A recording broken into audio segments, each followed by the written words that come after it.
আচ্ছা, আপনার যে ক্যান্সার ধরা হওয়ার পরে আপনি যে চিকিৎসা করেছিলেন অ্যালোপ্যাথিকে, আপনার কত টাকা চিকিৎসা খরচ হয়েছিল? 5 লাখ 6 লাখ। বিশেষ করে আমার সাথে MBBS doctor, DSMS doctor, BSMS ডাক্তাররা আছেন, গণস্বাস্থ্য, হোমিওপ্যাথি, এবং আমরা সবাই সহযোদ্ধা হিসাবে নিয়ে কাজ করে আমরা যে সফলতা পেয়েছি তার একটু প্রমাণ আপনাদের সামনে তুলে ধরছি। ভাইজান, আপনার নাম? লিটন দাস। লিটন দাস। আপনার পিতার নাম? বলেন বলাই দাস। আপনার ওয়াইফের মায়ের নাম? সরস্বতী দাস। সরস্বতী দাস। আপনার ওয়াইফের নাম? ওয়াইফ নাই, বিয়ে করেন নাই? আচ্ছা আচ্ছা। আপনার বাসা কোথায়?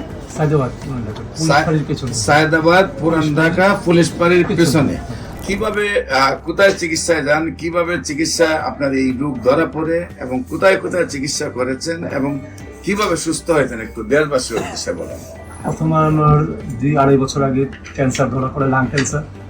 ওখানে আমার অপারেশন হয়, একটা লাং চলে যায়, একটা লাং এটা ফেলা যায়, একটা রাখি। আর কেমো দিয়েছিলাম 3-4টা কেমো দেওয়ার পরে আবার 2 বছর পরে এটা ফিরে আসে শরীরে। ডাক্তার বলে আবার কেমো দিতে হবে।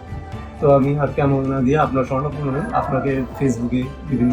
আপনি প্রথম যখন ডাক্তারের কাছে গেছেন, যাওয়ার পরে ধরা পড়ছে আপনার ক্যান্সার হয়েছে। হ্যাঁ, তো ক্যান্সার হওয়ার আগে আপনি ডাক্তারের কাছে গেছেন, আপনার কি প্রবলেম হতো? আমার কাশি হইতো, কাশি হইতো। কাশি হইতো আর শুকায় যেত। পর্যাপ্ত পরিমাণে কাশি হয়তো, তারপরে ডাক্তার দ্বারা গেছেন, ডাক্তার দ্বারা যাওয়ার পরে দেখা গেল আপনার লাং ক্যান্সার। তারপরে আপনি লাং কেটে ফেলেন, কেটে ফেলে 2 বছর মোটামুটি একটু সুস্থ থাকেন। তারপর আবার ক্যান্সার ব্যাক করে, আবার কফ টফ সব চলে আসে। সম্মানিত দেশবাসী, প্রত্যেকটা ক্যান্সারে কেমোথেরাপি, রেডিওথেরাপি বা অপারেশন করার পরে কিছুদিন ভালো থাকে, আবার রিটার্ন ব্যাক করে। তারপরে আবার অপারেশন, আবার কেমোথেরাপি, আবার রেডিওথেরাপি দেওয়ার পরে আবার কিছুদিন ভালো থাকে, তারপরে আর চিকিৎসায় ধরে না, একসময় মৃত্যুর মুখে ঢেলে পড়ে।